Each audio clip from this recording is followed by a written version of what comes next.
Assalamualaikum warahmatullahi wabarakatuh. Nama saya Nurul Sazwani Amin binti Ramlan. Welcome to my YouTube channel.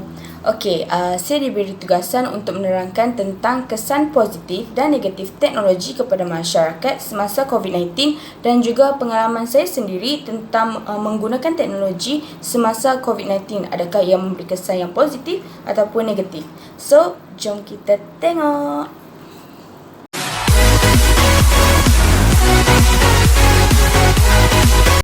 Untuk fakta berkenaan dengan nama COVID-19 ini atau pandemik ini, pada mulanya ia dipanggil sebagai virus Wuhan, tetapi tidak diiktiraf atau tidak mendapat pengiktirafan daripada WHO. Setelah itu, Amerika Syarikat telah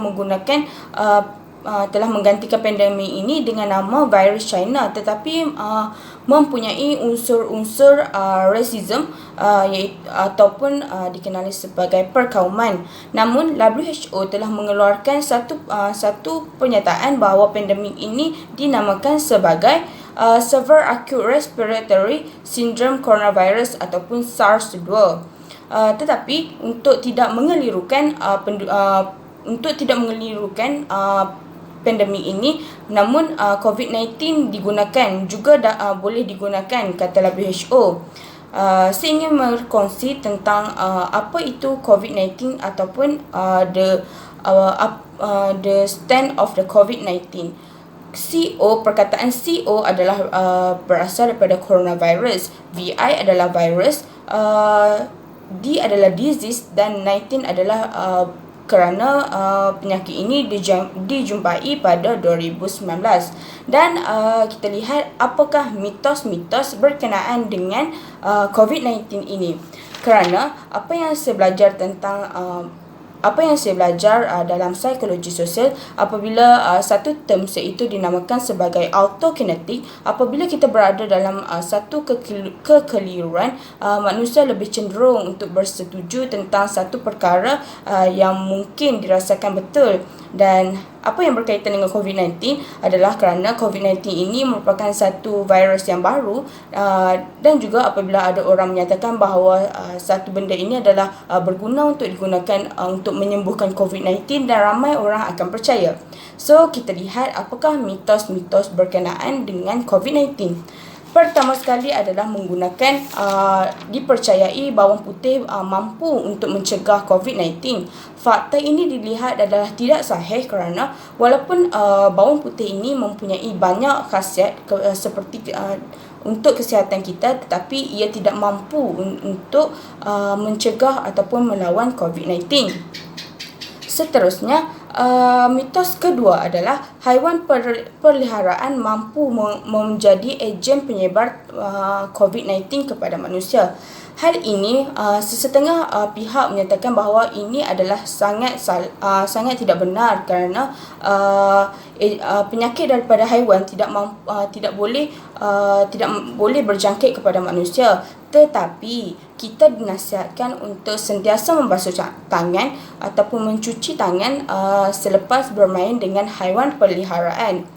Seterusnya adalah saya ingin menerangkan tentang main point untuk video kali ini, iaitu tentang kesan positif dan negatif teknologi kepada masyarakat semasa COVID-19. Untuk kumpulan 16, iaitu kumpulan saya telah menetapkan beberapa kesan positif dan kesan negatif teknologi kepada manusia semasa COVID-19, iaitu secara ringkasnya, untuk kesan positif adalah dari sudut pendidikan, ekonomi dan juga kesihatan. Dari sudut negatif iaitu menurunkan kurangnya pengetahuan teknologi, peluang pekerjaan dan juga peluang pekerjaan terjejas. Untuk poin-poin yang kami nyatakan ini adalah secara umum ataupun secara generalnya, tetapi untuk pandangan pribadi saya sendiri ataupun pengalaman pribadi saya sendiri, mungkin terdapat sedikit persamaan dan juga sedikit perbezaan dengan apa yang kami nyatakan dalam assignment. Untuk pendapat pribadi saya, kesan sememangnya teknologi ini adalah memberi kesan yang positif. Ini adalah berdasarkan pengalaman-pengalaman saya sendiri. Teknologi ini sememangnya mampu untuk menyelesaikan masalah-masalah yang dihadapi oleh saya sendiri, iaitu sesuai dengan tujuan sains dan teknologi, iaitu untuk menyelesaikan masalah-masalah manusia.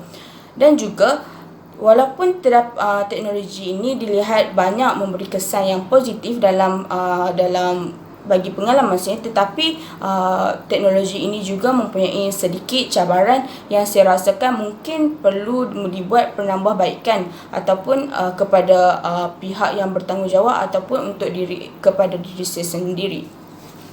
Okey, untuk kesan positif, apa yang memberi impak yang sangat besar adalah semestinya dari sudut pendidikan, iaitu semasa COVID-19 ini kita sedia maklum bahawa penutupan institusi, sekolah dan sebagainya telah memberi satu impak yang agak besar kepada pelajar dan juga pensyarah sendiri, iaitu pada mulanya mengambil sedikit masa untuk kita adaptasi dengan satu perubahan ataupun norma yang baru ini. Tetapi setelah pihak USM telah melakukan satu perbincangan, maka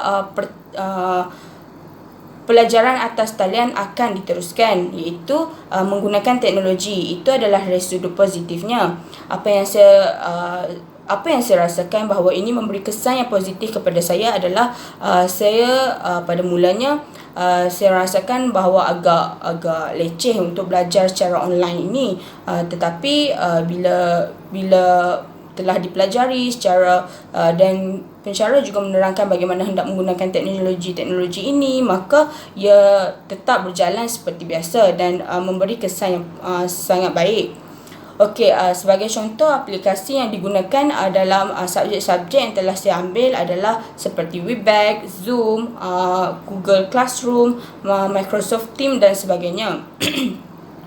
Ini adalah apa yang memberi impak yang sangat besar adalah saya tidak merasakan hanya saya sahaja teknologi berkenaan memberi impak pada saya, tetapi turut memberi impak kepada pensyarah juga, kerana terdapat juga pensyarah yang menyatakan bahawa mereka adalah kali pertama untuk mengajar secara online, iaitu pada awalnya mereka juga mempunyai sedikit masalah untuk mengendalikan aplikasi tersebut, tapi apabila sudah berkali-kali menggunakannya, ia memberi satu kemahiran baru ataupun pengetahuan baru kepada saya, rakan-rakan dan juga pensyarah sendiri.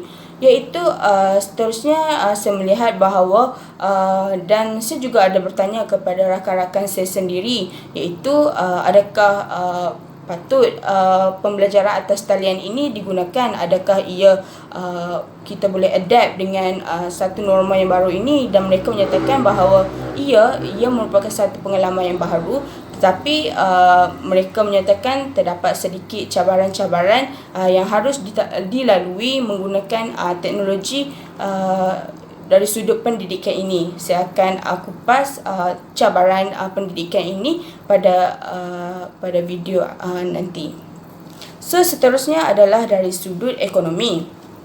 Apa yang saya lihat dari sudut ekonomi adalah semestinya adalah pembelian atas talian ataupun belian secara online, iaitu terdapat Shopee, Lazada dan sebagainya. Memudahkan saya sendiri untuk memberi keperluan-keperluan dan apa-apa barangan yang saya inginkan, kerana menerusi semasa COVID-19 sendiri hanya ketua keluarga sahaja yang perlu untuk keluar membeli barangan. Kita sedia maklum bahawa pada awal kerajaan mengeluarkan bahawa hanya ketua keluarga yang boleh keluar untuk membeli barang. Terdapat banyak troll di media sosial menyatakan bahawa suami tidak tahu untuk membeli kucai, tidak tahu membeli barangan, tidak tahu membeli kobis dan barangan-barangan dapur dan barangan-barangan dapur yang lain. Tetapi dengan adanya pembelian atas talian ini mungkin memudahkan isi rumah sendiri dan juga satu keluarga untuk memberi keperluan mereka, dan juga saya sendiri membeli banyak barangan secara atas talian semasa COVID-19 ini kerana kesukaran untuk pergi untuk keluar dan memberi keperluan peribadi saya. Dan juga seterusnya adalah saya ingin memberi fokus kepada teknologi komunikasi, iaitu satu teknologi yang memberi impak yang sangat besar kepada diri saya, iaitu pengalaman saya sendiri, iaitu seperti aplikasi TNB. Kita sedia maklum bahawa baru-baru ini riuh dengan di media sosial bahawa terdapat iaitu harga elektrik sangat tinggi, dan menurut saya tidak tergolong dengan impak bil yang tinggi itu, kerana saya menggunakan aplikasi TNB ini untuk membayar secara bulanan. Walaupun ia hanyalah anggaran, tetapi ia mampu untuk untuk saya untuk membayar setiap bulan, walaupun ia adalah bayaran yang tidak tepat, tetapi mampu untuk mengurangkan bil semasa yang saya gunakan. Dan apabila bacaan sebenar datang, saya hanya perlu membayar RM250 sebulan pada bulan ini.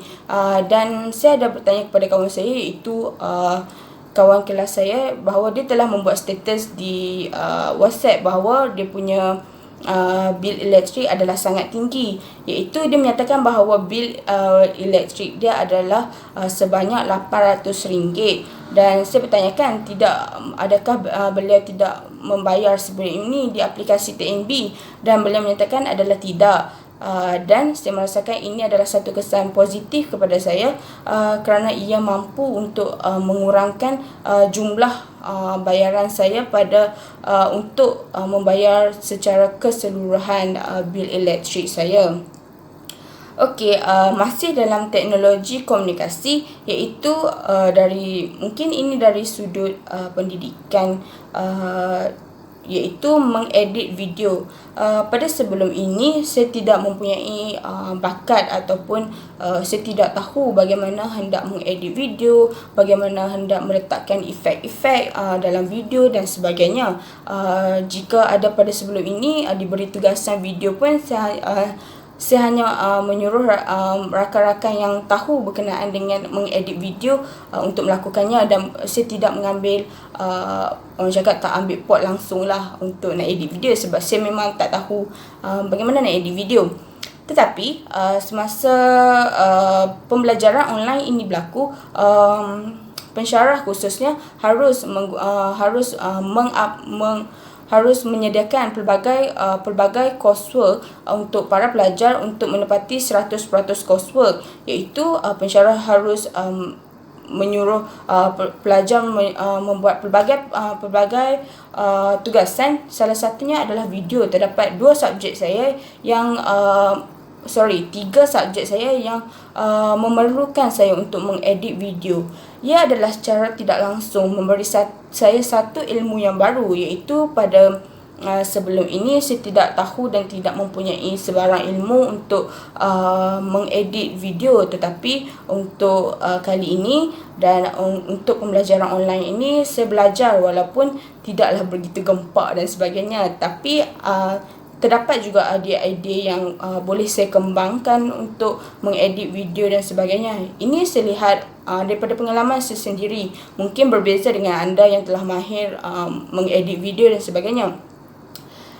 Seterusnya, satu hal lagi yang saya ingin tambah berkenaan dengan pengalaman saya sendiri, berkenaan dengan impak positif untuk teknologi ini. Semasa saya pergi ke Queens Bay di Penang, iaitu pada 23 hari bulan 6, saya berasa sangat terkejut. Mungkin saya sendirilah, kerana tidak pernah melihat mesin pengimbas suhu yang digunakan semasa untuk ngecek suhu semasa masuk ke Queens Bay Mall itu. Dan saya merasakan bahawa itu adalah satu teknologi yang sangat baik, kerana pengawal keselamatan dilihat mampu untuk mencegah penularan COVID-19, kerana kita tahu jika banyak sentuhan yang dilakukan oleh pengunjung-pengunjung di mall itu, maka mungkin kemungkinan besar kita juga akan terdedah dengan pandemik ini. So, saya rasakan ini adalah salah satu pengalaman kesan positif teknologi semasa COVID-19 ini. So kita pergi kepada kesan negatif ataupun cabaran teknologi kepada saya semasa COVID-19. Okey, seperti yang saya janjikan, saya ingin memberikan tentang cabaran pendidikan atas talian kepada diri saya, iaitu pengalaman saya sendiri, iaitu pertama adalah menggunakan aplikasi Zoom terutamanya. Pada awal pembelajaran menggunakan aplikasi Zoom ini, terdapat beberapa kenyataan di media menyatakan bahawa Zoom ini mampu menjadi satu aplikasi yang ataupun dikenali boleh dijadikan sebagai jenayah cyber, dan itu adalah perkara yang membimbangkan saya. Walaupun taklah banyak duit sangat, tapi agak bimbang untuk menggunakan aplikasi ini. Tetapi terdapat sesetengah pensyarah yang tidak tahu berkenaan dengan perkara tersebut masih menggunakan Zoom, aplikasi Zoom ini, dan kami sebagai pelajar terpaksa ikut dan terpaksa akur menggunakan aplikasi ini walaupun berada dalam keadaan yang agak membimbangkan.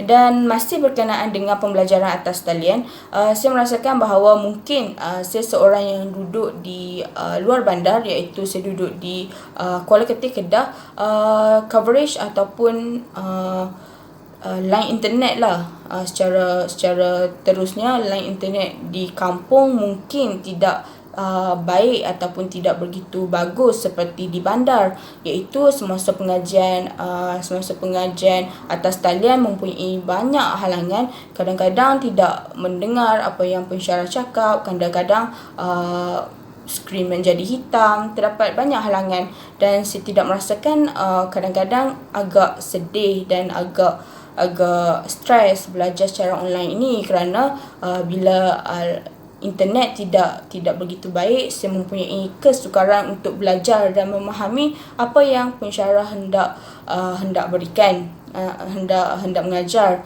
Dan apa yang saya tengok, pengalaman kawan-kawan saya sendiri dan sebagainya, aplikasi atas talian ini tidak mewajibkan pelajar untuk membuka video mereka. Maka saya merasakan ini adalah satu cabaran ataupun kesan negatif daripada aplikasi ini. Bahawa saya pernah bertanya kepada kawan saya, tengah buat apa? Dia menyatakan bahawa semasa kelas diadakan, dia sedang masak dan hanya membuka aplikasi itu untuk menandakan kedatangan sahaja. Dan saya merasakan bahawa perkara ini tidak seharusnya berlaku, dan mungkin aplikasi ini perlu ditambah perbaikan. Sebagai contoh, mewajibkan penggunaan video oleh semua orang yang hendak menggunakan aplikasi ini agar tidak berlakunya sebarang penipuan dan sebagainya. Okey, secara kesimpulannya, berikutan dengan pengalaman saya merasakan bahawa teknologi ini memberi kesan yang sangat positif kepada saya semasa COVID-19 ini. Tetapi terdapat beberapa cabaran yang mungkin boleh dilakukan penambahbaikan kepada teknologi tersebut untuk semua orang merasai teknologi tersebut dan membawa negara Malaysia kepada negara yang mampu untuk menggunakan teknologi revolusi 4.0. Dan saya harap sebelum itu saya hendak berterima kasih kepada Dr. Aliani kerana memberi saya satu platform untuk saya menyatakan apa kesan-kesan yang saya rasakan daripada pengalaman saya sendiri menggunakan teknologi. Okey, setakat itu saja. Boleh subscribe dan komen. Assalamualaikum.